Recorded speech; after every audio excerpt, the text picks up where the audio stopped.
አሐዱ አምላክ አሜን። ክርስቶስ ተንሥአ እሙታን አሰሮ ለሰይጣን ሰላም ኮነ። ክርስቶስ በታላቅ ኃይልና ስልጣን ከሙታን መካከል ተለይቶ ተነሳ። ሰይጣንንም አሰረው፣ አዳምንም ነፃ አወጣው። ሰላም ከእንግዲህ ወዲያ ደስታና ሰላም ሆነ። ክቡራን አበው ሊቃውንተ ቤተ ክርስቲያን በየማዕረጋችሁ አባቶቼ ካህናት፣ በአገልግሎት የምትመስሉኝ ወንድሞቼ መምህራን ወንጌል፣ ወንድሞች ዲያቆናት፣ የእግዚአብሔር ልጆች፣ የድንግል ማርያም ወዳጆች እንደምን አመሻችሁ። በቸርነቱ ሳይገባን የኃጢአታችንን ብዛትና የሰውነታችንን ክፋት ተመልክቶ ሳያጠፋን ዕድሜ ለንስሐ ሰጥቶ ዳግም በቅድስናው ስፍራ ሰብስቦ ስሙን እንድንጠራ ቃሉን እንድንሰማ የፈቀደልን የአባቶቻችን የቅዱሳን አምላክ የሰራዊት ጌታ እግዚአብሔር ስለማይነገረው ስጦታው ክብርና ምስጋና ይግባው። የእናታችን የእመቤታችን የቅድስተ ቅዱሳን የድንግል ማርያም የወላዲተ አምላክ ረድኤትና በረከት ለዘላለሙ በሁላችን ላይ አድሮ ይኖር። በቅድሚያ እግዚአብሔር አምላካችን ሁላችንን በቸርነቱ ጠብቆ እንኳን ለብርሃነ ትንሣኤውና ለዳግም ትንሣኤው በዓል በሰላምና በጤና አደረሰን አደረሳችሁ። እስቲ እዚህ ያደረሰንን አምላካችን እግዚአብሔርን ሁላችንን ከልብ በሆነ ምስጋና እናመስግን። የምስጢር ባለቤት አምላካችን እግዚአብሔር ለሁላችንም ምስጢሩን ገልጦ ያስተምረን። ከእኛ ጋር እደር። የሉቃስ ወንጌል ምዕራፍ 24 ቁጥር 29።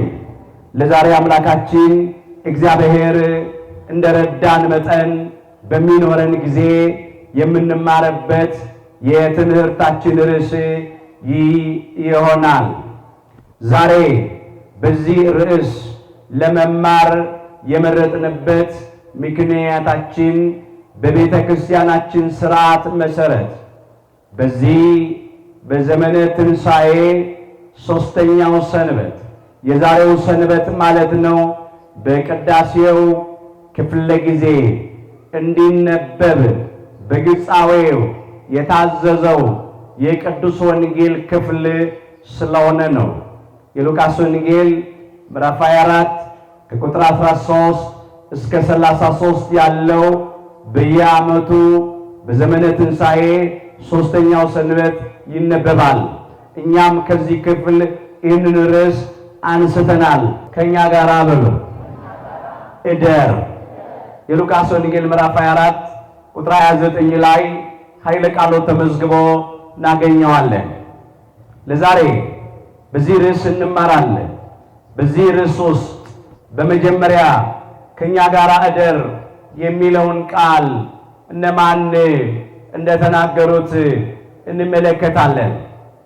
ሁለተኛ ከኛ ጋር እደር ያሉት ስለምን እንደሆነ ታሪኩን ተርከን እንመለከታለን። ሶስተኛ ዛሬ እኛ ከዚህ ታሪክ ልንማር የሚገባው ነገር ምን እንደሆነ ተመልክተን እንጠቀልለዋለን። አምላካችን እግዚአብሔር በነገር ሁሉ ማስተዋልን ይስጠን። ከኛ ጋር እደር ብለው ይህንን ቃል ለአምላካችን ለጌታችን ለመድኃኒታችን ለኢየሱስ ክርስቶስ የተናገሩት ቀሌዮጳ ተብሎ የሚጠራ ወንጌላዊው ቅዱስ ሉቃስና የማታው ተማሪ የአይሁድ አለቃ ኒቆዲሞስ ናቸው። የቤተ ክርስቲያናችን ታሪክ ይህንን ይነግረናል።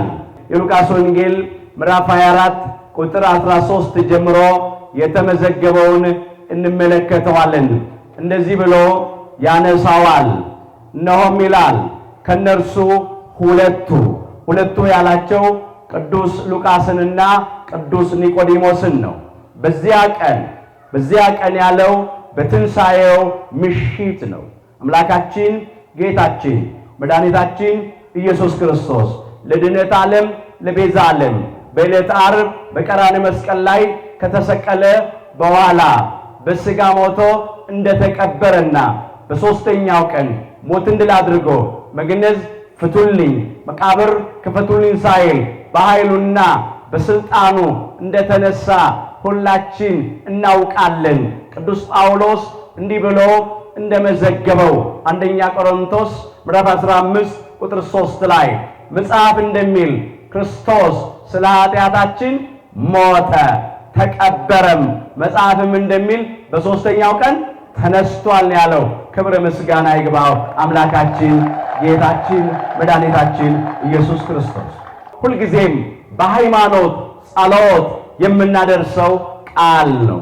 በዚያ ቀን ያለው በትንሣኤው እሁድ ምሽት ነው። ከኢየሩሳሌም 60 ምዕራፍ ያህል ወደሚርቅ ኤማሁስ ወደሚባል መንደር ይሄዱ ነበረ ይላል። ኤማሁስ የምትባለው መንደር ከኢየሩሳሌም 60 ምዕራፍ ያህል ትርቃለች። ሁለቱ ቅዱስ ሉቃስና ቅዱስ ኒቆዲሞስ ወደ ኤማሁስ ይጓዙ ነበር። አምላካችን ጌታችን መድኃኒታችን ኢየሱስ ክርስቶስም ቀርቧቸው አብሯቸው ይሄድ ነበረ ይላል ታሪኩ። ነገር ግን እሱ መሆኑን እነሱ አላወቁም ይላል። ዓይናቸው ተይዞ ነበረ ይላል። ዓይናቸው ተይዞ ነበር ሲል በቁሙ የሥጋ ዓይናቸው አይም ነበር ማለት አይደለም። እያዩማ በሄዱት በዓይናቸው እሱን ከማወቅ ተገተው ነበረ። ሦስተኛ ሰው አብሯቸው ይሄዳል። ማንነቱን ግን አላወቁም። አንድ መንገደኛ እንግዳ ነው የመሰላቸው። እነሱም እርስ በርሳቸው ስለሆነው ነገር ይነጋገሩ ነበረ ይላል፣ ይመራመሩ ነበረ ይላል።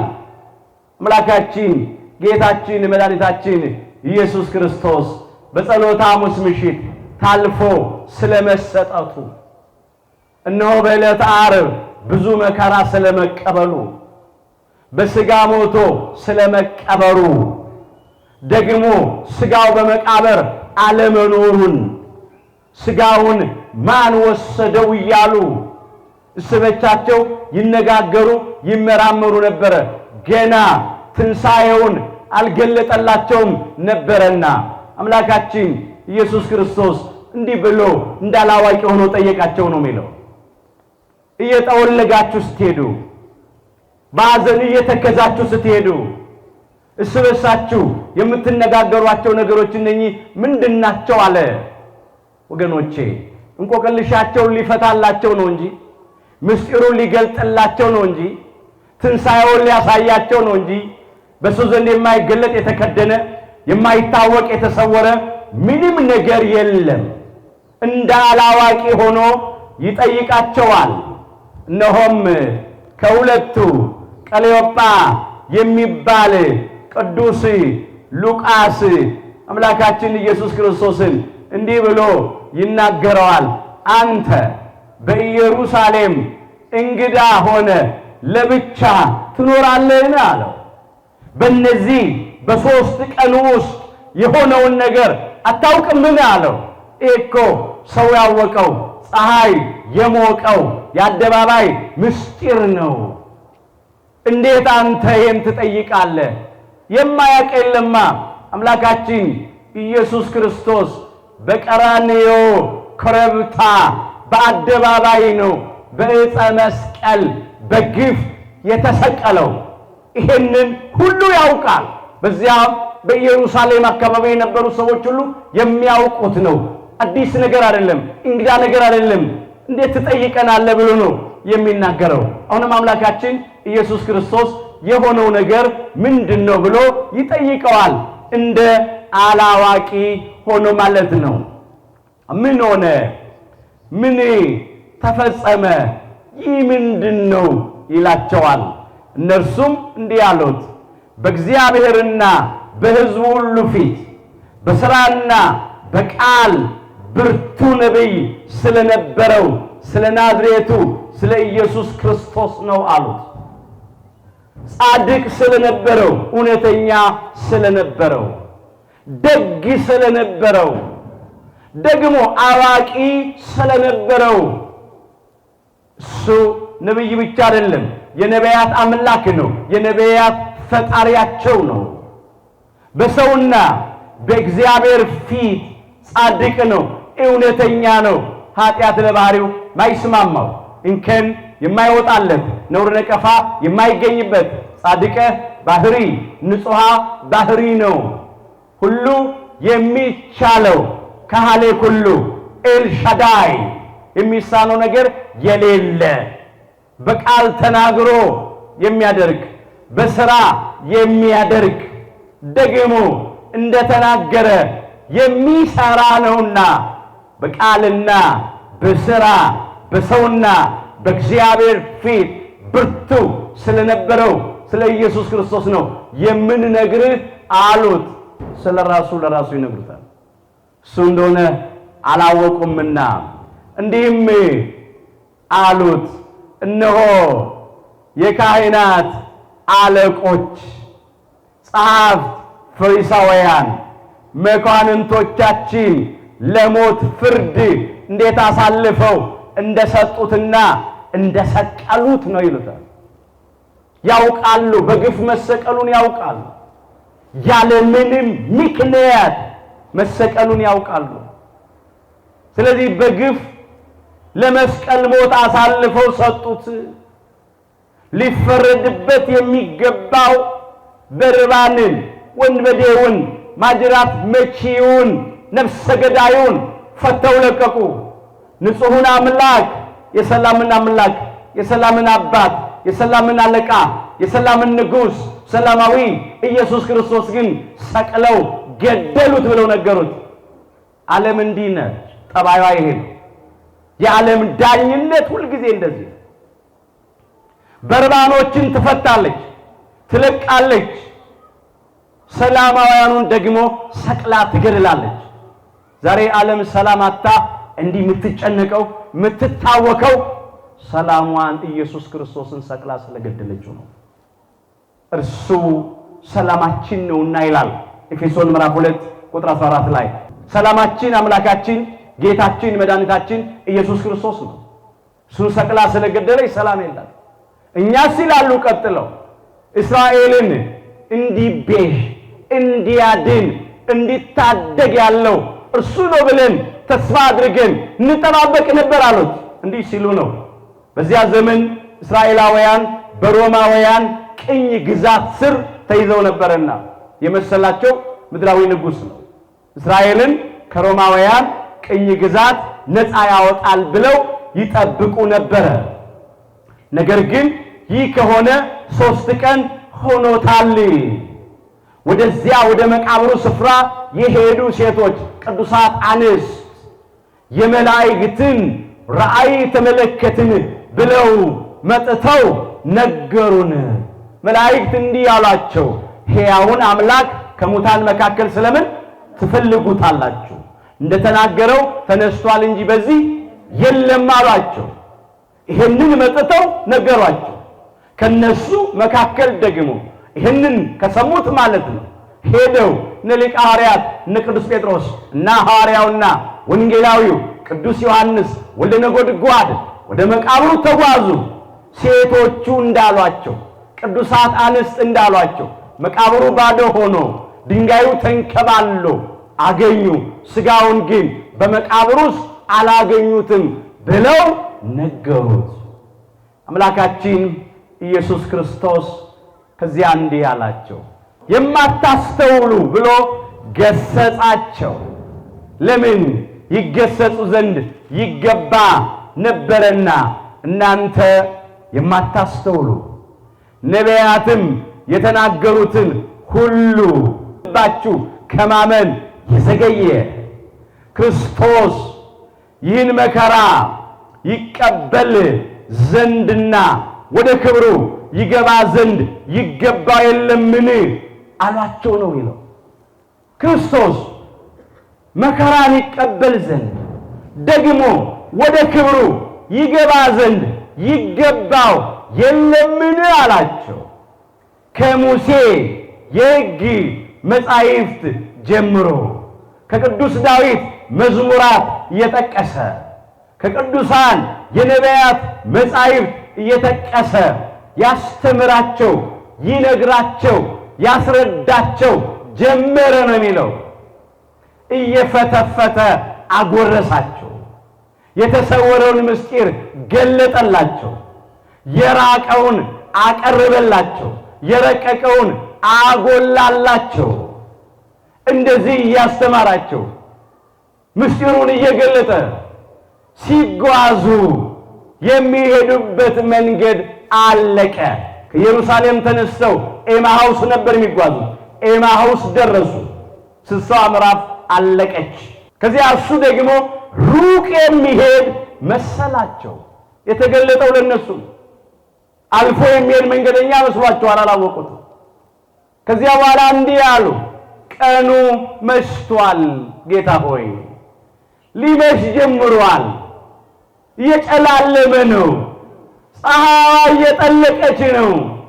ስለዚህ ቀኑ መሽቷልና ከኛ ጋራ እደር። ርዕሳችን ነው። ከኛ ጋር ምን በል እደር። አሁን በቆሙ ለጊዜው ቀኑ መሽቷል። ቀን ለሰራዊት ነው፣ ሌሊት ደግሞ ለአራዊት ነው። ሲመሽ ከጉድጓዳቸው የሚወጡት ከዋሻቸው የሚወጡት አራዊት ናቸው። ሰዎች ወደ ቤታቸው ይገባሉ። ስለዚህ ቀኑ መሽቷልና ከኛ ጋር አደር፣ እኛ ጋር እደርና ሲነጋ ፀሐይ ሲወጣ እንሸኝሃለን አሉት። አማናዊ ብርሃን እንደሆነ አላወቁትም። ከብርሃን የተገኘ ብርሃን ነው። አንቀጸ ብርሃን ተብላ ከምትጠራዋ ከአማናዊቷ ምስራቅ ከቅድስተ ቅዱሳን ከድንግል ማርያም ተወልዶ የተገለጠና ለዓለም ሁሉ የሚያበራ ብርሃን እንደሆነ አላወቁትም። እሱስ ራሱ በባህሪው ብርሃን ነው። የጽድቅ ብርሃን ነው።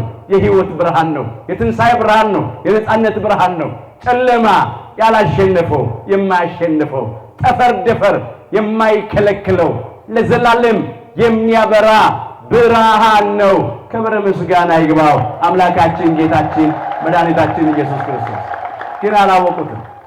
ቀኑ መሽቷል። ጨለማ ለመንገድ አይመችም። ነጣቂዎች፣ ወንበዴዎች ቢተናኮሉህስ፣ አራዊት ክፉ ቢያደርጉብህስ? ስለዚህ ከኛ ጋር እደርና እንሸኛሃለን ጠዋት ሲነጋ አሉት።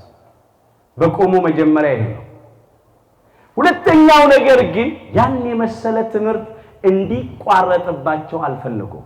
መጻሕፍትን ያስተምራቸው ነበር፣ ይተረጉምላቸው ነበር፣ እየፈተፈተ ነበር የሚያጎርሳቸው። ብዙ ምስጢር ገልጦላቸዋል። አሁን እሱ ከነሱ ተለይቶ ጉዞውን ከቀጠለ እንደነሱ አመለካከትና አስተሳሰብ እነሱ ደግሞ ወደ ቤታቸው ከገቡ ያ ትምህርት መቋረጡ ነው። ይሄንም ትምህርትማ አሉ እግሩ ስር ቁጭ ብለን ስንማር ማደር ነው እንጂ ከኛ እንዲለየን መፍቀድ የለብንም አሉ። ትምህርቱ አልሰለቻቸውም። እንዲያውም የበለጠ በተረጋጋ መንፈስ ማታ እግሩ ስር ቁጭ ብለው መማር ፈለጉ። ስለዚህ ምን አሉት? ከኛ ጋር እደር አሉት። አምላካችን እንደሆነ አላወቁም። ሞትን ድል አድርጎ የተነሳው እሱ እንደሆነ በዚያ ሰዓት አላወቁም። ያወቁት አንድ ነገር የተሰወረውን ምስጢር እንደሚገልጥ እንደሚያስተምራቸው በእነሱ አስተሳሰብ እንደዚህ ነው የሚረዱት። ከኛ የተሻለ ዕውቀት አለው፣ ከኛ የሚበልጥ መምህር ነው ብሎ ነው የሚያስቡት እንጂ አምላካችን ነው ብሎ አይደለም የሚያስቡት። ሞተ የሚሉት አይደለም፣ ተቀበረ የሚሉት አይደለም። በእነሱ አመለካከት ስጋው በመቃብር አልተገኘም፣ መቃብሩ ባዶ ነው፣ ማን ስጋውን ወሰደ የሚሉለት እሱ እንደሆነ አላወቁም። ስለዚህ ከኛ ጋር እደር አሉት። ሌላው እንግዳ ለመቀበል ነው። እንግዳ ነውና እንግዳ መቀበልን ተምረዋል ያውቃሉና ከኛ ጋር እደር አሉት። ከነሱ ጋር ሊያድር ገባ ይላል።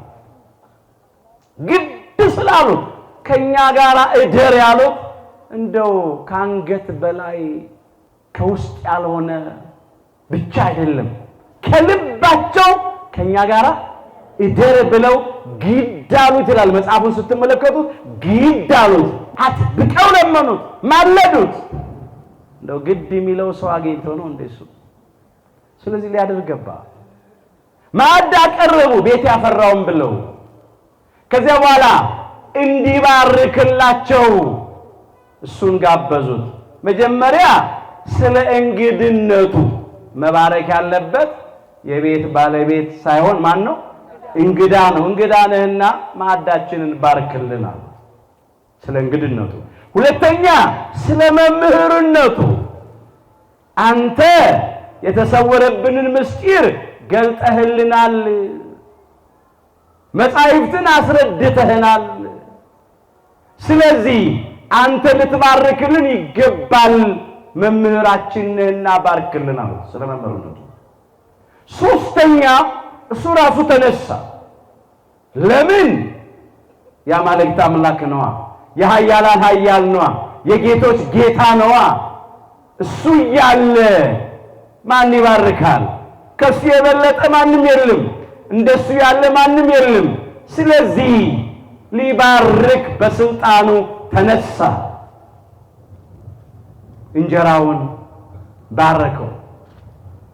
ባርኮ ቆርሶ ለደቀ መዛሙርቱ ሰጠ። ተቀበሉ። ልክ የተባረከውን እንጀራ ሲቀበሉ ዓይናቸው ተገለጠ፣ ተከፈተ ይላል። ክብር ለአምላካችን ለእግዚአብሔር። ዓይናቸው ተከፈተ ሲል፣ ዓይናቸው ተገለጠ ሲል ቀድሞ የዓይናቸው እንዲህ በሽፋሽፍ ተዘግቶ ነበር ማለት ነው።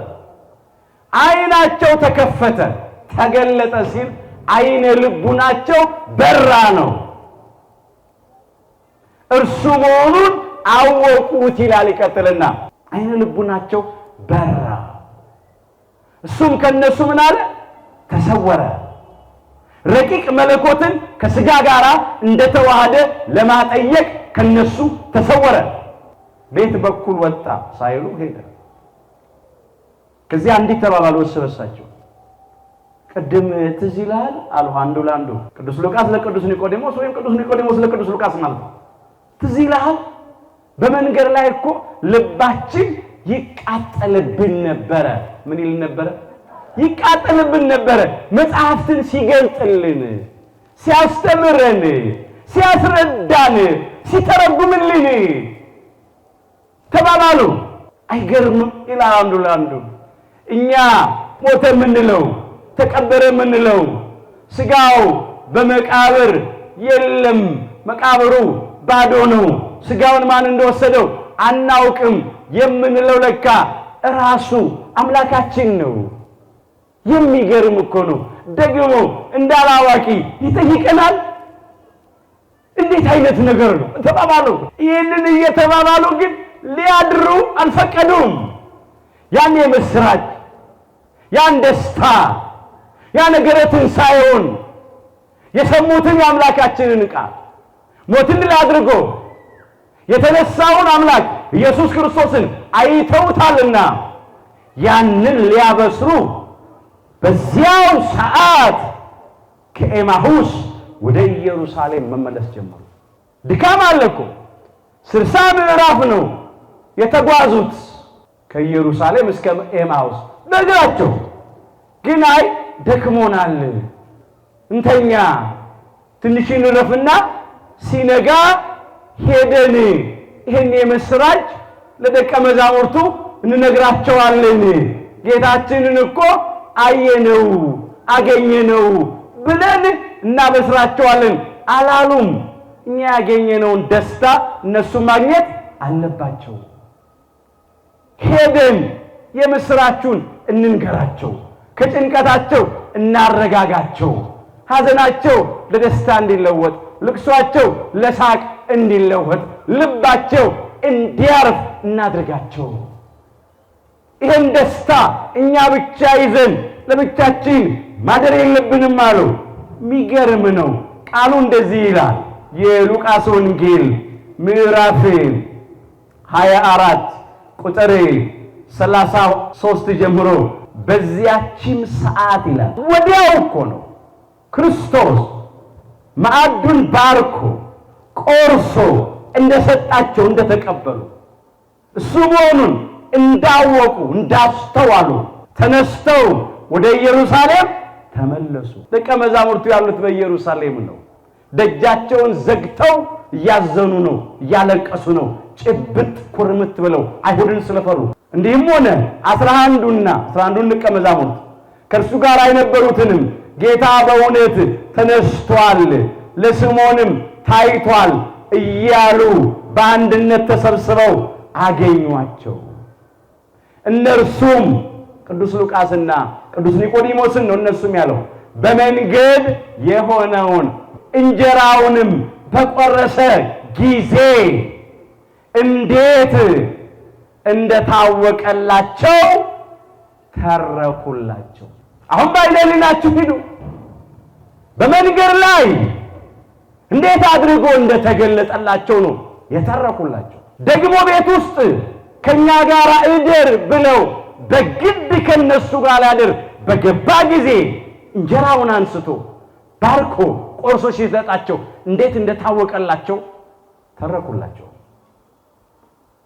ቅዱስ ማርቆስ ይሄንን ሲመዘግብ እንደዚህ አድርጎ አምጥቶታል። ማርቆስ 16 ቁጥር 12 ጀምሮ ከዚህም በኋላ ለሁለቱ ይላል። ሁለቱ ያላቸው ኒቆዲሞስንና ሉቃስን ነው። ለሁለቱ ወደ ባላገር ሲሄዱ ባላገር ያላት ኤማሁስን ነው። በሌላ መንገድ በሌላ መልክ ተገለጠ። እነርሱም ሄደው ለሌሎች አወሩ፣ እነዚያንም ደግሞ አላመኗቸውም። እነሱም ያዩትን የሆነውን ነገር በሙሉ ነገሯቸው። ደቀ መዛሙርቱ ይህንን ከኤማሁስ መንገደኞች ሰሙ።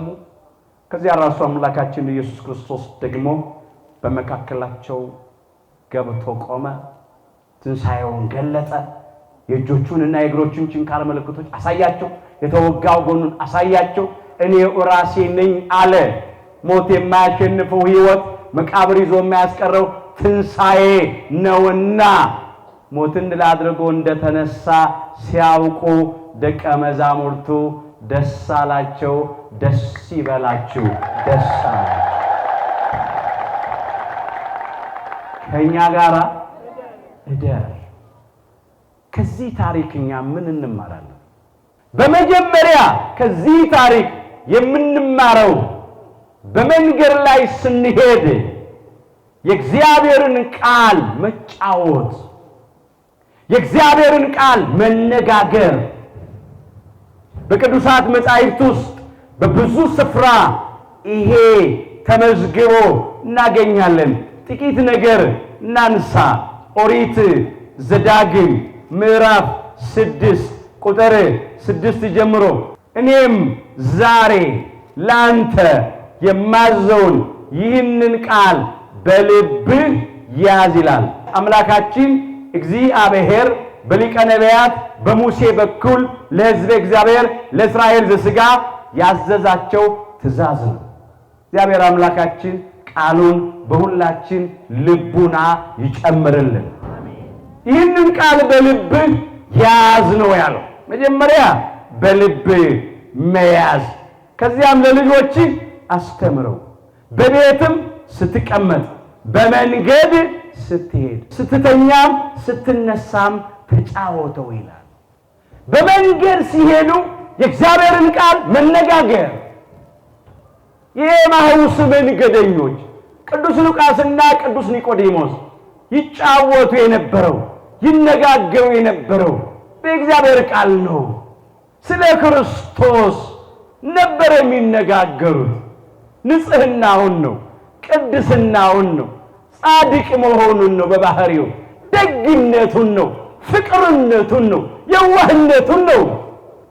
ያደረገውን ተአምራት እያነሱ ዕውር አበራ፣ ጎባጣ ቀና፣ ለምጽ አነጻ፣ ሽባ ረታ፣ ድውይ ፈወሰ፣ ጥቂቱን አበርክቦ መገበ፣ ሙታንን አስነሳ እያሉ በቃሉ ትምህርት የተጨነቁትን አረጋጋ፣ ያዘኑትን አጽናና፣ ለታወኩት ጸጥታና ሰላምን ሰጠ። ተስፋ ለቆረጡት የቆረጡትን ተስፋቸውን ቀጠለላቸው። ለኃጢአታቸው የኃጢአታቸውን ስርየት ሰጠ። የረከሱትን ቀደሰ። ታዲያ ምን ባደረገ ሰቀሉት? ምን አደረገ? ገደሉት። ለሱ እኮ ይሄ አይገባውም ነበር እያሉ ይሄን የተነጋገሩን ይሉት። በኋላም እኮ ይሄንን የነገሩት እኮ ለራሱ የአይሁድ ካህናት፣ የካህናት አለቆች፣ ጸሐፍት፣ ፈሪሳውያን፣ መኳንንቶቻችን በግፍ ነው ሰቅለው የገደሉት፣ ሞት አይገባውም። ይሄን ነበር የሚነጋገሩት። መከራ መስቀሉን እያሰቡ ነበር ይጓዙ ነበር። በመንገድ ላይ ስንጓዝ መንገዱ በእግርም ሊሆን ይችላል፣ እንደነሱ በመኪና ውስጥ ሊሆን ይችላል፣ በአውሮፕላን ሊሆን ይችላል፣ በባቡር ሊሆን ይችላል። ብቻ በምንም ይሁን በመንገድ ላይ ስንሄድ የእግዚአብሔርን ቃል መጫወት።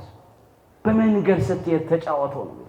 እግዚአብሔር አምላካችን ቃሉን እንድንጫወት እንድንነጋገር ይርዳን።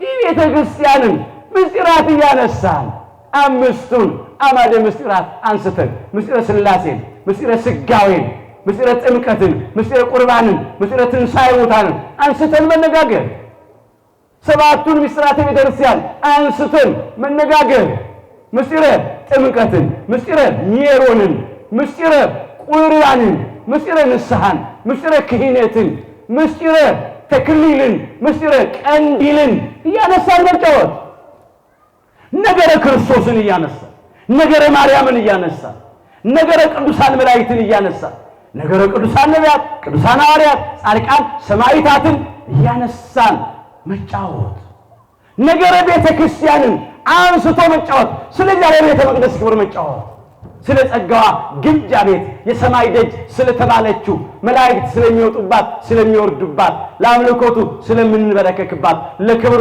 ስለምንዘምርባት ስለ ቅዱስ ቤተ ክርስቲያን መጫወት፣ አዳምና እኛ ልጆቹ ክብር ስላገኘንበት፣ ዲያብሎስና ሰራዊቱ ስላፈሩበት፣ ስለ ድላችን አርማ፣ ስለ ነፃነታችን ምልክት፣ ስለ ቅዱስ መስቀሉ መጫወት። ብቻ ምን ልበላችሁ መልካሙን የእግዚአብሔርን ቃል እያነሳን መጫወት። ያን ጊዜ አምላካችን ቀርቦን ይሄዳል። እኛ በመንገድ ላይ ምን አንስተን ነው የምንጫወተው? ምንድነው የምንነጋገረው? ወገኖቼ አሁን ራስን መጠየቅ ነው። የኤማውስ መንገደኞችን ክርስቶስ በሌላ መልክ ተገልጦ ቀርቧቸው አብሮ ይጓዝ የነበረው ስለሱ ይጫወቱ ስለነበረ ነው። ስለሱ ከተጫወትን ወገኖቼ እሱ ለኛ በጣም ቅርብ ነው። እንኳን ስለሱ አንስተን መስላችሁ እንዴ እሱ እጅግ እጅግ እጅግ ለኛ በጣም ቅርብ ነው። እንደዚህ ይላል መጽሐፍ፣ ሁልጊዜ በጌታ ደስ ይበላችሁ። ደግሜ እላለሁ ደስ ይበላችሁ። ጌታ ቅርብ ነውና። ጌታ ምንድነው? ቅርብ ነውና ገርነታችሁ ለሰው ሁሉ ይታወቅ ይላል። ፊልጵስዩስ ምዕራፍ 4 ቁጥር 4 ጀምሮ የተመዘገበ ኃይለ ቃል ነው። ቅዱስ ጳውሎስ በእስር ቤት ሆኖ የጻፈላቸው መልእክት ነው። ሁልጊዜ በጌታ ደስ ይበላችሁ አለ። እንደገና ምን አለ? ደግሜ እላለሁ ደስ ይበላችሁ። ደግሜ እላለሁ ደስ ይበላችሁ ያለው እንዴት እስር ቤት ሆኖ ጨለማ ቤት ውስጥ ሆኖ መከራ እየተቀበለ እንዴት ደስ ይበላችሁ ብሎ ይጽፋል ብለው አይቀበሉኝም ብሎ እነሱ ውጭ ያሉት ከእስር ቤት ውጭ ነው ያሉት፣ በነፃነት ይመላለሳሉ። እሱ ግን ቅዱስ ወንጌልን ስላስተማረ ብዙዎችን ከአምልኮተ ጣዖት ወደ አምልኮተ እግዚአብሔር ከገቢረ ኃጢአት ወደ ገቢረ ጽድቅ ስለመለሰ ብዙዎች ከርኩሰታቸው እንዲቀደሱ፣ ከውድቀታቸው እንዲነሱ፣ ከበደላቸው እንዲመለሱ፣ የኃጢአታቸውን ስርየት እንዲያገኙ በሚያስተምረው ትምህርት ምክንያት ስለሆነ እንደ ወንጀለኛ ተቆጥሮ ታሰረ። እግዚአብሔር ጸጋውን ለልብሱ አትርፎለት በልብሱ ብዙ ገቢረ ተአምራት ስላደረገ ድውያነ ሥጋን በልብሱ ስለፈወሰ እንደ ወንጀል ተቆጥሮበት ታሰረ። ውጪ ያሉት የፊልጵስዩስ ክርስቲያኖች እጅግ አዘኑ። ወንጌል ስላስተማረ እንደ ወንጀለኛ በልብሱ የታመሙትን በነፃ ያለ ዋጋ ስለፈወሰ እንደ ወንጀለኛ ተቆጥሮ መምህራችን ይታሰራል አሉ። እጅግ አዘኑ፣ ተከዙ። እሱ ግን እስር ቤት ሆኖ እየጻፈ ያጽናናቸዋል። ሁልጊዜ በጌታ ደስ ይበላችሁ። ደግሜ እላለሁ ደስ ይበላችሁ። ብታሰርም ስለ ስሙ ነው። መከራ ብቀበል ስለ ስሙ ነው። ብገረፍ ስለ ስሙ ነው። ምን ይሄ ብቻ ብሞትም ለሱ ክብር ነው። ልሙት። አትዘኑ፣ አትተክዙ፣ አትጨነቁ። ጌታ ምንድነው? ቅርብ ነው። ገርነታችሁ ለሰው ሁሉ ይታወቅ። እናንተ ገሮቹ የዋሆቹ ለሚጨክኑባችሁ ገሮቹ ለማይራሩላችሁ ገሮቹ ለሚያሳድዷችሁ፣ ለሚያስሯችሁ፣ ለሚያንገላቷችሁ የዋሆቹ ገርነታችሁ ለሰው ሁሉ ምን ይበል? ይታወቅ። ዋጋ ከፋይ ማን ነው? እግዚአብሔር ነው። ገርነታችሁ ለሰው ሁሉ ይታወቅ። ጌታ ቅርብ ነው። ይፈርድላችኋል፣ ይፈርድልናል ሲል እኮ። ስለዚህ እሱ ቅርብ ነው። ስለ መከራ መስቀሉ የተነጋገሩ ሲጓዙ ክርስቶስ ቀርቧቸው አብረው መሄድ ጀመረ። አባታችን ክቡር ዳዊት እንዲህ እያለ ይዘምራል። የዳዊት መዝሙር 118 ቁጥር 79 ጀምሮ ሁል ጊዜ በሉ በትእዛዛትህ ይጫወታለሁ። በእግዚአብሔር ቃል መጫወት፣ በእግዚአብሔር ሕግ መጫወት፣ የእግዚአብሔርን ቃል መነጋገር መጫወት ማለት ነው። ጫወታችን የሰውን ስጋ በሐሜት ያለ ቢላዋ እየቆረጡ መብላት አይደለም። ጫወታችን የሰውን ስም ያለ ጽዋ በሐሜት መጠጣት አይደለም። ክፉ መነጋገር አይደለም። ጸብ መዝራት አይደለም። ፌዝ፣ ቧልት፣ ቀልድ፣ ዋዛ፣ ስንፍና አይደለም። ጫወታችን የሚሆነው በማን ቃል ነው? በእግዚአብሔር ቃል መጫወት፣ መንፈሳዊ ጨዋታ መጫወት። ስንቶቻችን የሚያደርገን? በቤትህ ስትቀመጥ ተጫወተው፣ በመንገድ ስትሄድ ተጫወተው፣ ለልጆች ምን በለው አስተምረው። ይሄን ማድረግ ነው። አሁን እኮ ዛሬ የምናየው ብዙ ጥፋት፣ ብዙ ችግር፣ ብዙ ውድቀት፣ ብዙ ነው፣ በደል፣ ርኩሰት፣ ግፍ፣ ጭካኔ ዓለሙ የሚጫወተው በሌላ ነገር ስለሆነ በእግዚአብሔር ቃል የሚጫወቱ ሰዎች ማን ይቀርባቸዋል? እግዚአብሔር ይቀርባቸዋል። ከእግዚአብሔር ጋር አብረው ይጓዛሉ። መልካም ወሬ ያለበትን ነገር እናውራ። ቅዱስ ጳውሎስ ለፊልጵስዩስ ምእመናን በጻፈው መልእክቱ ምዕራፍ 4 ቁጥር 8 ጀምሮ እኛ ልንጫወት የሚገባው ልናወራ የሚገባው መልካሙን ወሬ ነው። በቀረውስ ወንድሞቼ ሆይ ይላል እውነተኛ የሆነውን ነገር ሁሉ፣ ጭምትነት ያለበትን ነገር ሁሉ፣ ጽድቅ የሆነውን ነገር ሁሉ፣ ንጹህ የሆነውን ነገር ሁሉ፣ ፍቅር ያለበትን ነገር ሁሉ፣ መልካም ወሬ ያለበትን ነገር ሁሉ፣ በጎነት ቢሆን ምስጋና ቢሆን እነዚህን አስቡ ነው። ከኔም የተማራችሁትንና የተቀበላችሁትን የሰማችሁትንም ያያችሁትንም እነዚህን አድርጉ፣ የሰላምም አምላክ ከእናንተ ጋር ይሆናል።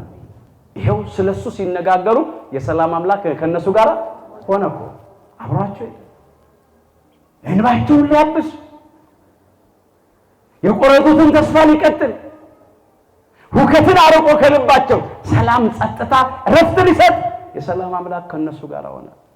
አሁንም የሰላም አምላክ፣ የሰላም አባት፣ የሰላም አለቃ፣ የሰላም ንጉሥ፣ ሰላማዊ ኢየሱስ ክርስቶስ ከሁላችንም ጋር ይሁን። እሱ ከኛ ጋር እንዲሆን ስለሱ እንጫወት፣ ስለሱ እንነጋገር። መጥፎ ወሬ፣ ክፉ ወሬ፣ ሐሜት፣ ተንኮል፣ ፌዝ፣ ሐሰት ከሆነ አንጽም። ከዚያ እንውጣ፣ እንለይ። ከሰሙን ወሬ እንለውጥ በሉ፣ ጨዋታ ለውጡ በሏቸው፣ ነገር እንለውጥ በሏቸው። እምቢ ካሏቸው ግን ተለይታችሁ በጣም በሚያሳዝን ሁኔታ ቤታችን ውስጥ ንግባ። ምንድን ነው ወሬያችን? ተማሪዎች ወደ ትምህርት ቤት ስንሄድ ከትምህርት ቤት ስንመጣ መንገድ ላይ ወሬያችን ምንድን ነው? ትምህርት ቤት ውስጥ ከትምህርት በኋላ በረፍት ጊዜ ምን እናወራለን? ሰራተኞች በስራ አካባቢ ወሬያችን ምንድን ነው? በሆነው ነገር ብቻ ስንሰበሰብ ሁለትም ሶስትም ሆነን ስንሰበሰብ ምንድን ነው የምናወራው? ልናወራ የሚገባው የእግዚአብሔርን ቃል አምላካችን ኢየሱስ ክርስቶስ ምንድነው ያለው? በስሜ 2 ወይም 3 ሆነው በሚሰበሰቡት በመካከል እኔ እገኛለሁ ነው ያለው። በስሙ እንሰብሰብ፣ ስለሱ እንነጋገር፣ እንጫወት። ያን ጊዜ አምላካችን ከኛ ጋራ ይሆናል። ከኛ የሚጠበቀው ይሄ ነው። የማቴዎስ ወንጌል ምዕራፍ 18 ቁጥር 20 ላይ መመልከት ትችላላችሁ። ስለ ስሙ እየተነጋገሩ ሄዱ፣ እሱም አብሯቸው ሄደ። ያን ጊዜ እሱ ከኛ ጋራ ከሆነ ደግሞ እንቆቅልሽ ሁሉ ምን ይላል? ይፈታል። ጥያቄያችሁን ሁሉ መልስ ያገኛል። የከበደን ሸክም ይቀለናል። ቀንበራችን ይሰበራል። ወጥመዳችን ይበጣጠሳል። ሐዘናችን ለደስታ፣ ልቅሷችን ለሳቅ ይቀየራል። ብቻ እሱ ከኛ ጋር እንደሆነ ስሙን እንጥራ፣ ቃሉን እንነጋገር። እሱ ለኛ ቅርብ ነው። ትዝ ይላችኋል፣ ቀረባቸው። ከዛ እኮ ምስጢር ነው የገለጠላቸው። አስረዳቸው፣ ነገራቸው። እኛም ይገልጥልናል። አሁንም የተሰወረብንን ምስጢር ለሁላችን ይግለጥልን። እንቆቅልሻችንን ሁሉ ይፍታልን። ለጥያቄዎቻችን ሁሉ አምላካችን መልስ ይስጠን፣ ይሰጠናል። ደግሞ መልካም ወሬ በሉ አጥንትን ያለመልማል። መጽሐፈ ምሳሌ ምዕራፍ 15 ቁጥር 30 ላይ የተመዘገበ አይለቃል። የደረቀውን አጥንት መልካም ወሬ ያለመልማል። መልካም ወሬ፣ አስደሳች ዜና፣ ቅዱስ ወንጌል የእግዚአብሔር ቃል ነው፣ የምስራቹ ቃል። ያ መልካም ወሬ አጥንትን ያለመልማል፣ ለሞተው ሕይወት ይሰጣል። መልካም ወሬ የእግዚአብሔር ቃል አጥንትን ያለመልማል። ለተቀበረው ትንሣኤ ይሰጣል የእግዚአብሔር ቃል። የተጨነቁትን ያረጋጋል፣ ያዘኑትን ያጽናናል፣ ለታወኩ ጸጥታና ሰላምን ይሰጣል። የሚሰማኝ ግን በሉ በእርጋታ ይቀመጣል፣ ከመከራ ስጋትም ያርፋል። መጽሐፈ ምሳሌ ምዕራፍ 1 ቁጥር 33 ላይ የተመዘገበ አይለቃል። እግዚአብሔርን የሚሰማ በእርጋታ ይቀመጣል፣ ከመከራ ስጋትም ያርፋል። ዛሬ አይኖቻችን ከሚያዩአቸው ክፉ ነገሮች የተነሳ፣ ጆሮዎቻችን ከሚሰሟቸው አስጨናቂ ነገሮች የተነሳ ስጋት አለ፣ ፍርሃት፣ ድንጋጤ አለ፣ ሐዘን፣ ትካዜ ውስጥ ገብተናል፣ ግራ ገብቶናል።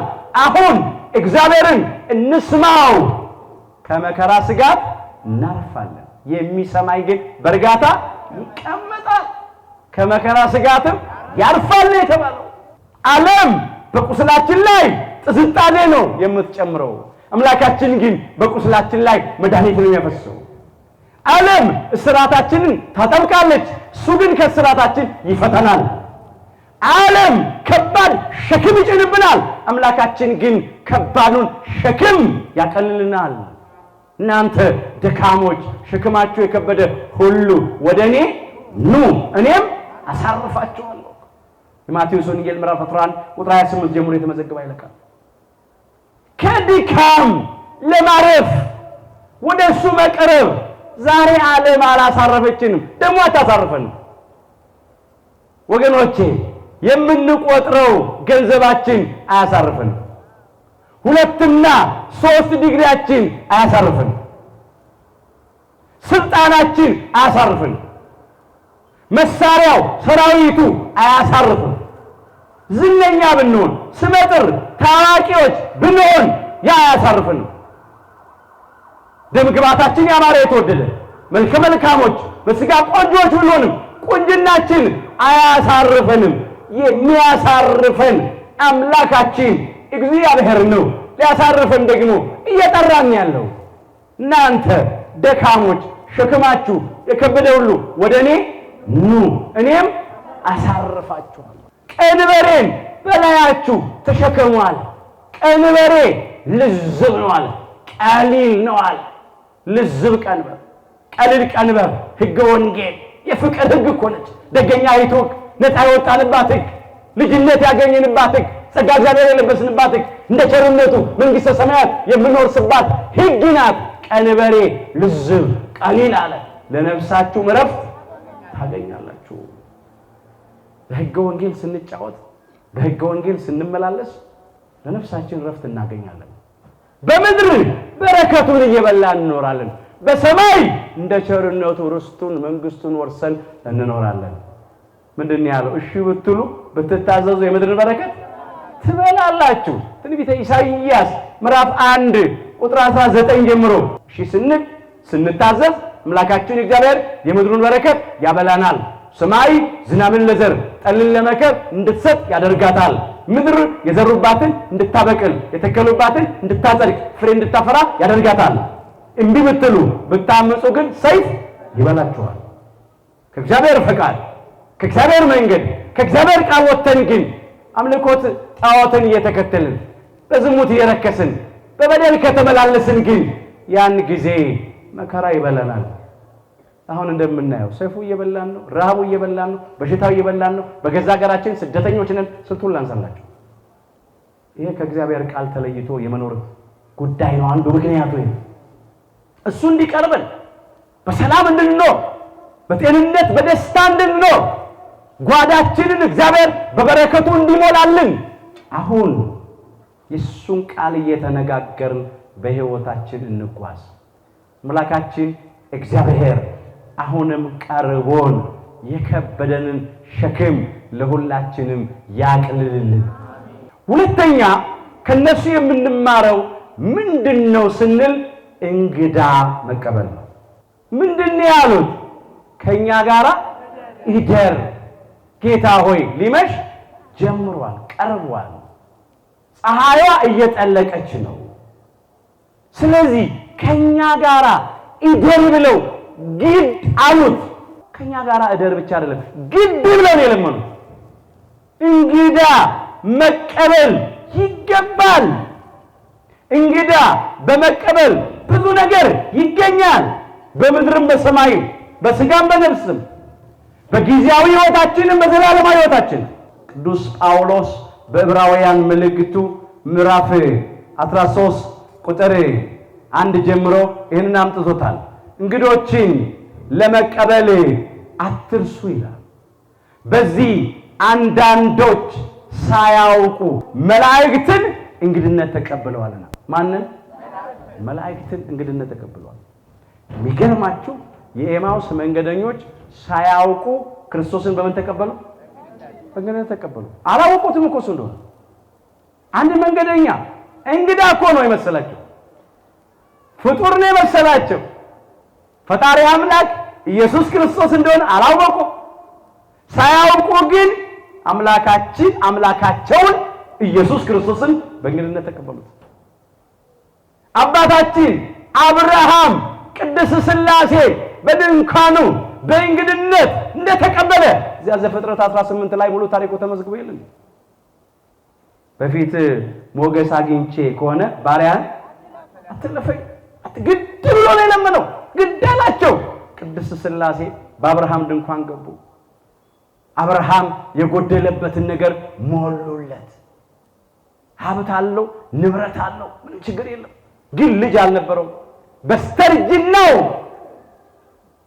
ወደ ሞት አፋፍ ተጠግቶ ሳለ ባለቤቱም የሞተ ሰው እየመሰለች ወደ ሞት እየተጠጋች ሳለ እግዚአብሔር የደረቀ ማህፀኗን አለምልሞ የተዘጋ ማህፀኗን ከፍቶ ይስሐቅን ሰጣቸው። ይስሐቅ ማለት ይስሐቅ ነው፣ ይደሰት ነው፣ ይገረም ይደመም ነው። ክብር ለአምላካችን ለእግዚአብሔር ይሁን። ሳቅ ሆነ፣ ደስታ ሆነ። እግዚአብሔር ሳቅ አደረገልን ሲሉ ነው ይስሐቅ ያሉት። ይስሐቅ ትሉታላችሁ ተብሎ እግዚአብሔር እንዲህ ነው የሚሰጠው። እንግዳ የመቀበል ውጤት እኮ ነው። እግዚአብሔርን የመፍራት ውጤት፣ ሰውን የማፈር ውጤት እኮ ነው። አብርሃም ይሄን አግኝቷል። ሁላችንም የምናውቀው ታሪክ ነው። እግዚአብሔር ብዙ ምስጢር ገልጾለታል።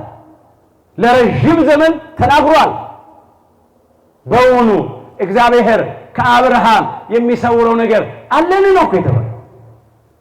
አርከ እግዚአብሔር ይባላል። የእግዚአብሔር ወዳጅ እግዚአብሔር እንዲህ ነው ያከበረው፣ ከፍ ከፍ ያደረገው። ጻድቁ አባታችን ሎጥ መላእክትን በእንግድነት ተቀብሏል። ዘፍጥረት 19 ላይ ታሪኩ ይቀጥላል። ግድ ብሎ እሱ ዘበዘባቸው ነው የሚለው ወደ ቤቱ እንዲገቡ። 5ቱን ከተሞች ሰዶም፣ ገሞራ፣ አዳማ፣ ሲባዮና ሶቦይን እሳትና ዲን ከሰማይ አዝንበው አቃጥለው ገልብጠው ባጠፏት ጊዜ ሎጥን ግን 2ቱ መላእክት አድነውታል ከልጆቹ ጭምር። ባለቤቱ ወደ ኋላዋ በመመልከቷ የጨዋ ሐውልት ሆና ቀርታለች፣ የድንጋይ ሐውልት ሆና ቀርታለች። እግዚአብሔር እንዲሆነው ከመቅረት ያድነን። እንግዳ የመቀበል ውጤት ነው። ብዙ ታሪክ አለ። እንግዳ በመቀበል ብዙ በረከት ይገኛል፣ ብዙ ጸጋ እግዚአብሔር ይገኛል። ስለዚህ እንግዶችን ለመቀበል ምን ማለት መትጋት ይገባል። እግዚአብሔር አምላካችን እንግዶችን እንደቀደሙት እንደ አያቶቻችን እንደ ቅድመ አያቶቻችን የምንቀበል እንደሆነ ይርዳን። ዛሬ አንዳንዶች እንግዳ መቀበል አይደለም የገዛ ወገናቸውን እያፈናቀሉ ነው፣ እያሳደዱ ነው፣ እየገደሉ ነው ያሉት። ሰው ያወቀው ፀሐይ የሞቀው የአደባባይ ምስጢር እኮ ነው። እጅግ በሚያሳዝን ሁኔታ ኢትዮጵያውያን መታወቂያችን እንግዳ ተቀባይነታችን ነው፣ ተካፍሎ መብላት ተካፍሎ መጠጣታችን እንጂ ወገናችንን ማሳደድ፣ ማፈናቀል፣ ማግለል፣ በግፍ መግደል አይደለም በፍጹም። የኢትዮጵያም ታሪክ የሚነግረን የቤተክርስቲያንም ታሪክ የሚነግረን የቀደሙት አባቶቻችን እናቶቻችን እንግዳ እንደሚቀበሉ ነው። ቤተ እስራኤልን ተቀብለዋል። ፈላሾች የሚባሉትን በዚህ በሰሜኑ ኢትዮጵያ አካባቢ ይኖሩ ነበር። አብዛኛዎቹ ተመልሰዋል፣ ጥቂቶች ደግሞ አሉ አሁን እዛ። ተስዓቱ ቅዱሳንን በእንግድነት ተቀብለዋል። 9ኙን ቅዱሳን አረማውያን ሙስሊሞቹን ተቀብለዋል። በሃይማኖት አይመስሏቸው፣ የቆዳ ቀለማቸው አይመስልም፣ ቋንቋቸውን አያውቁትም። ነገር ግን በሰውነታቸው ብቻ አክብረው ኢትዮጵያውያን እግዚአብሔርን ይፈሩ ናቸው፣ ሰውን የሚያፍሩ ናቸው። ይሄም ሀገር የእናንተ ሀገር ነው አይዟችሁ አሏቸው። ቤታቸውን ከፍተው አስገቧቸው። አልጋቸውን ለቀው እነሱ መሬት ተኝተው መኝታቸው ላይ እንግዶቹን አስተኙ። ተንበርክከው እግራቸውን አጠቧቸው። የሚበላ የሚጠጣ አቀረቡላቸው። ከዛ ርስትም ሰጧቸው። ዛሬ አንዳንዶች ይሄንን የኢትዮጵያውያንን ውለታ ማያውቁ ኢትዮጵያውያንንና የኢትዮጵያ ኦርቶዶክሳዊ ተዋሕዶ ቤተክርስቲያን አገልጋዮችን ልጆችን እናጠፋለን ብለው ሰይፍ ይስላሉ፣ እሳት ያነዳሉ። ባነደዱት እሳት ይቃጠላሉ። እነሱ ጉድጓድን የሚምስ ይወድቅበታል፣ ድንጋይን የሚያንከባልል ይገለበጥበታል ይላል መጽሐፍ። ዛሬ አንዳንዶች የሰይጣንን ዓላማ እየፈጸሙ እያስፈጸሙ ነው ያሉት። ከቅርብም ከሩቅም ከውስጥም ከሀገር ውስጥም ከሀገር ውጭም እጅግ በሚያሳዝን ሁኔታ ሰይፍ ይስላሉ። ወገናቸውን ሊያርዱ፣ ክርስቲያኖችን ሊያጠፉ በዓላማ እኮ ነው። ክርስቲያኖችንና ክርስትናን ከምድረ ገጽ እናጠፋለን ብለው ተነስቷል። ግን አይዟችሁ የሚጠብቀን እግዚአብሔር አይተኛም፣ አያንቀላፋ። ግን ክርስቲያንና ምስማር በተመታ ቁጥር እየጠነከረ ነው የሚሄድ። መከራ ያጠናናል፣ ያበረታናል፣ ያጠነክረናል። ተስፋ እንዳትቆርጡ፣ ይሄም ቀን ያልፋል። ሊነጋ ሲል ነው የሚጨልመው። በደመና ውስጥ ቀስተ ደመና አለው እግዚአብሔር። በወጀብና በአውሎ ነፋስም ውስጥ መንገድ አለው። ተራራውን ደልዳላ ሜዳ ያደርገዋል። ባህሩን ይከፍላል፣ እንደ ግድግዳ ያቆማል፣ እንደ ሳር ክምር ያደርጋል፣ በደረቅ ያሻግረናል። የነደደውን የእሳት ኃይል ያጠፋል፣ የአናብስትን አፍ እግዚአብሔር ይዘጋል፣ ዲያብሎስና ሰራዊቱን ያሳፍራቸዋል። ክብረ ምስጋና ይግባው። አይዟል። መጽሐፍ እንደዚህ ነው የሚለው። መጽሐፍ ምሳሌ ምዕራፍ 26 ቁጥር 27 ጀምሮ የተመዘገበውን ቃል እንመልከት። ጉድጓድን የሚምስ በሉ ይወድቅበታል፣ ድንጋይንም የሚያንከባልል ይገለበጥበታል። አሁን ጉድጓድ እየቆፈሩ ነው፣ እሳት እያቀጣጠሉ ነው፣ ሰይፍ እየሳሉ ነው፣ እየተዘጋጁ ነው። ደፋሮች ናቸው። ቤተክርስቲያን ይስሩ እኛ እንረከባቸዋለን እያሉ እኮ ሲያቃጥሉ ዝም፣ ሲገድሉ ዝም ነው የሚሏቸው። እግዚአብሔር ግን ጊዜውን ጠብቆ ይፈርዳል። ከህሊና ፍርድ ማንም ሰው አያመልጥም።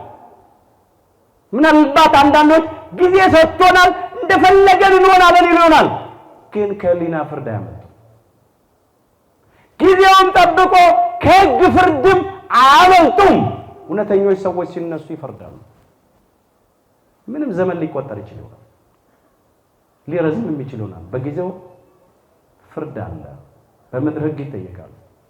ከታሪክ ተጠያቂነት አያመልጡም።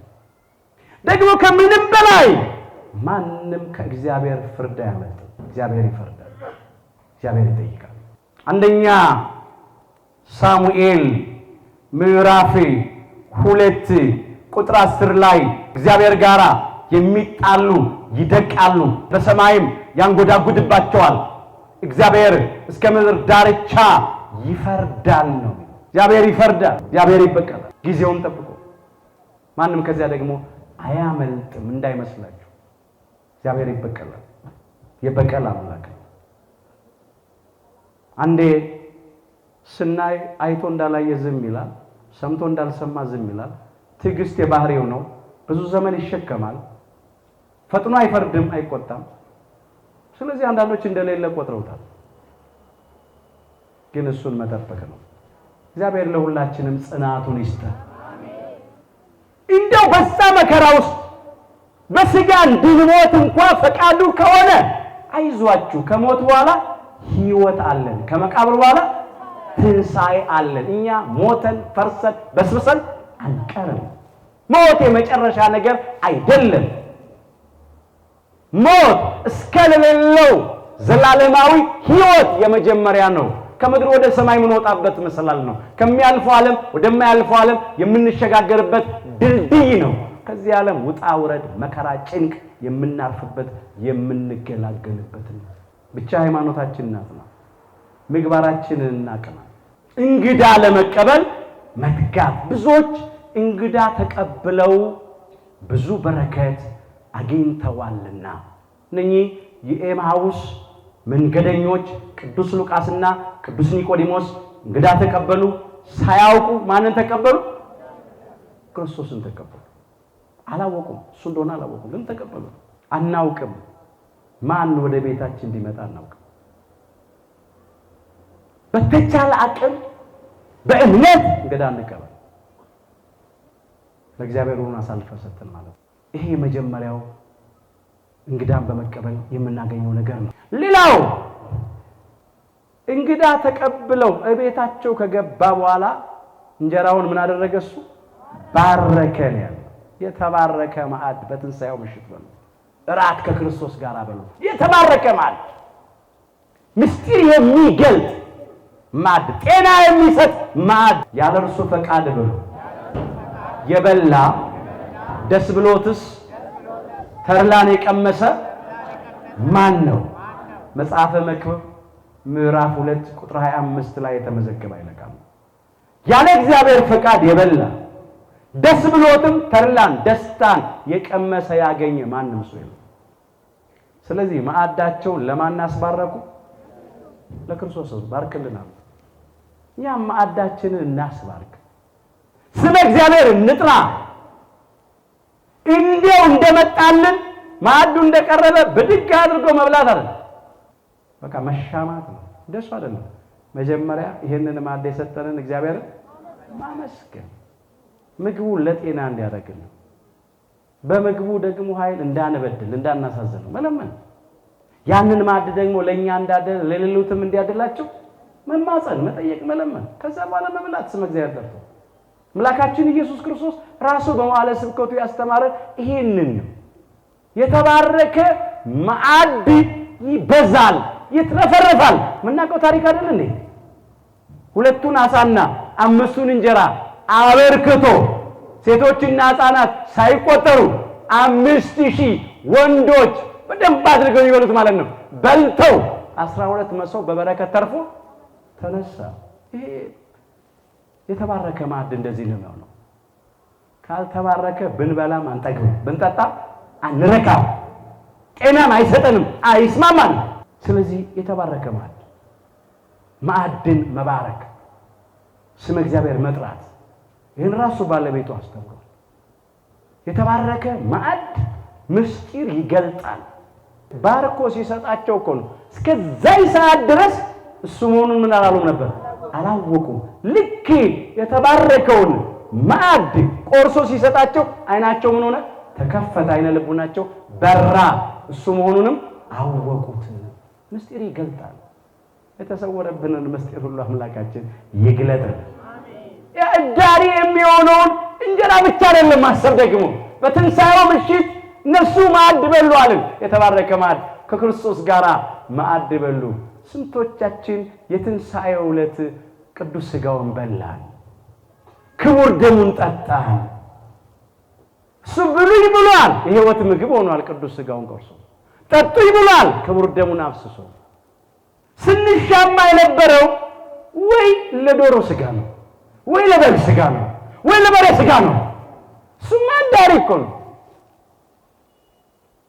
ምንም እኮ ትርጉም የለውም። እንደው ከዚህ ከመላስ እስኪወርድ ድረስ ነው እንጂ ጮማም ተቆረጠ ጥሬም ተቆረጠመ ያው አንድ እኮ ነው። ከዚህ ጋር ጣዕሟ ብቻ ናት። ጨጓራ ይሰጡትን ይፈጫል። ከዛ እንደ እግዚአብሔር ቸርነት ቆሞ መሄድ ይቻላል። ትዝ አይላችሁም እንዴ? እና አናንያ እና አዛርያ እነ ሚሳኤል ያ ትንቢተ ዳንኤል ምዕራፍ 1 ላይ የተመዘገበው ታሪክ ማለት ነው። ጮማ ከቆረጡት የወይን ጠጅ ከጠጡት ይልቅ ጥሬ ቆርጥመው ውሃ ጠጥተው ፊታቸው አምሮ ሰውነታቸው ወፍሮ ታየቁ ነው። እግዚአብሔር ሲኖር በእውነት ከእግዚአብሔር ጋር አንድ የሚያደርገን የኃጢአታችንን ስርየት የሚሰጠንን በዲያብሎስና በሰራዊቱ ላይ ድልን የሚያቀዳጀንን መንግሥተ ሰማያትን የሚያወርሰንን የሕይወት ምግብ ቅዱስ ሥጋውን እንድንበላ የሕይወት መጠጥ ክቡር ደሙን እንድንጠጣ አምላካችን በቸርነቱ ሁላችንን ይርዳን። እየተቀበልን ያለነውን በቅዱስ ሥጋው በክቡር ደሙ እስከ መጨረሻ ቀጣ ድረስ ያጽናል። ከቅዱስ ሥጋው ከክቡር ደሙ ርቀን ያለነውን በንስሐ ያቅርብ። ስለዚህ ከሱ ጋር ራት መብላት አሁንም እንደዚህ ይላል፣ እነሆ በደጅ ቆሜ አንኳኳለሁ ይላል። ማንም ድምፄን ቢሰማ ደጁንም ቢከፍትልኝ ወደ እርሱ እገባለሁ፣ ከእርሱ ጋር ራት እበላለሁ፣ እሱም ከኔ ጋር ይበላል ነው ያለው። ራዕየ ዮሐንስ ምዕራፍ 3 ከቁጥር 20 ጀምሮ የተመዘገበ ይለቃል። በደጅ ቆሜ አንኳኳለሁ። በቁሙ እዛ ቤታችን በር ላይ አይደለም የሚያንኳኳው። የሚያንኳኳው ቤት የተባለ የዚህ የሕይወታችን የሰውነታችንን የልባችንን በር ነው የሚያንኳኳው። እግዚአብሔር በቃሉ ያንኳኳል፣ በትምህርቱ ያንኳኳል፣ በምክሩ ያንኳኳል፣ በማጽናኛ ቃሉ ያንኳኳል፣ በተግሳጹ ያንኳኳል። አልሰማ ስንል በደንብ አድርጎ ያንኳኳል። በመከራ እየመከረ ማለት ነው። አንዳንዴ ሰው ያንኳኳል። በመጀመሪያ ሲጀምር በትንሹ ያንኳኳል። አልሰማ ሲሉ ደግሞ ትንሽ ጠንከር ያደርጋል። ምንም ሰሚ ሲያጣ ደግሞ ምን ያደርጋል? በደንብ አድርጎ ይመታዋል። እኛንም እኮ በትምህርት በምክር በማጽናኛ ቃል ያንኳኳልባችን ደግሞ አልሰማ አልመለስንም በተግሳጽ በዘለፋ ያንኳኳል። በመከራ እየቀጣም ያንኳኳል። እግዚአብሔር የልቡናችንን ደጅ እንድንከፍትለት ለሁላችንም አስተዋይ ልቡና ይስጠን።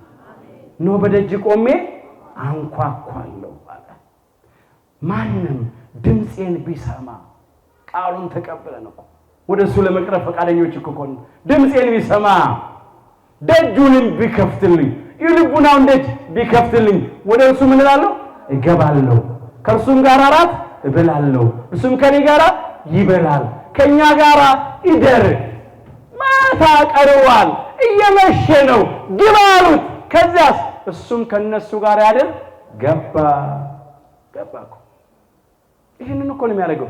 ዛሬ ሊመሽ ጀምሯል። በቆሙ መሽቷል። እሱ ብቻ ግን አይደለም።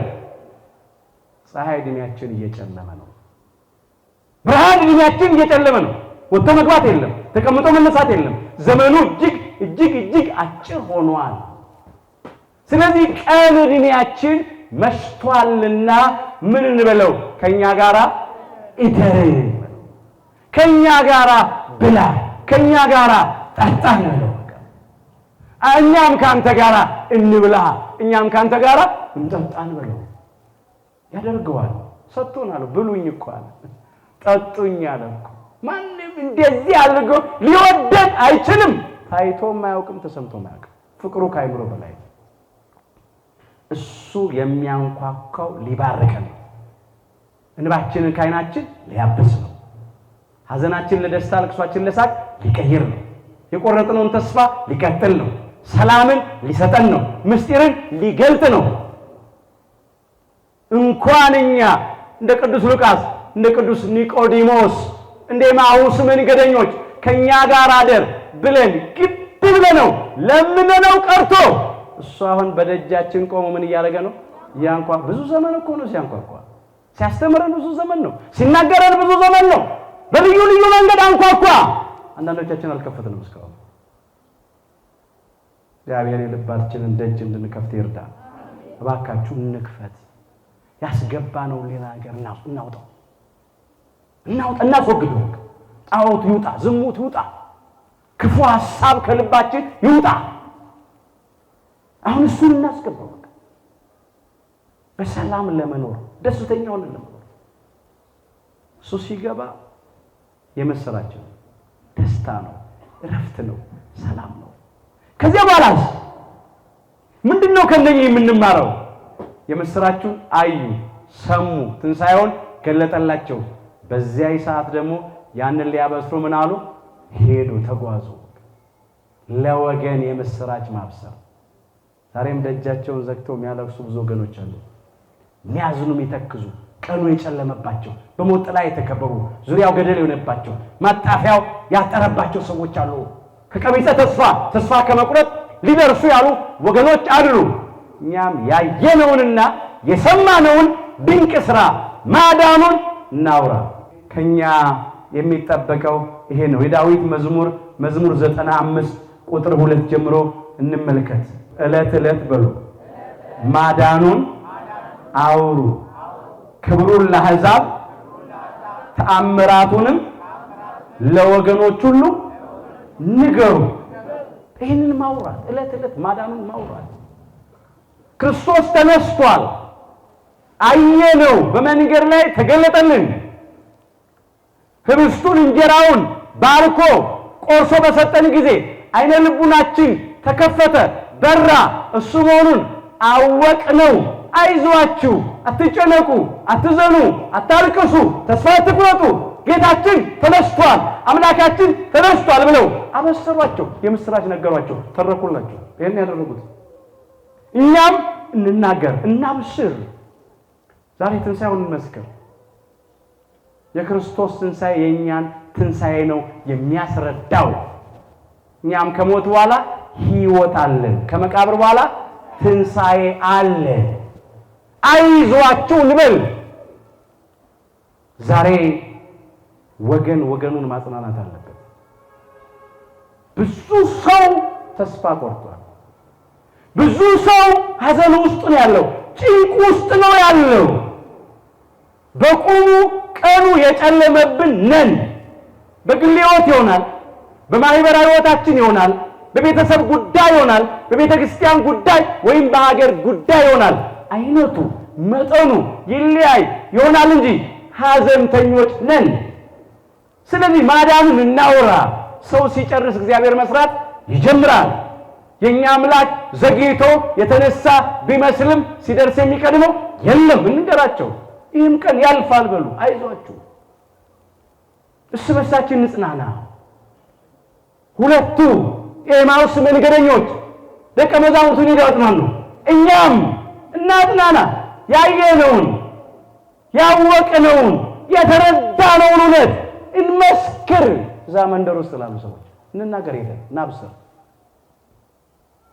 በሽታ ለሚያስጨንቃቸው ሰዎች ጸበሉም መስቀሉም እንደሚያድን እንንገራቸው።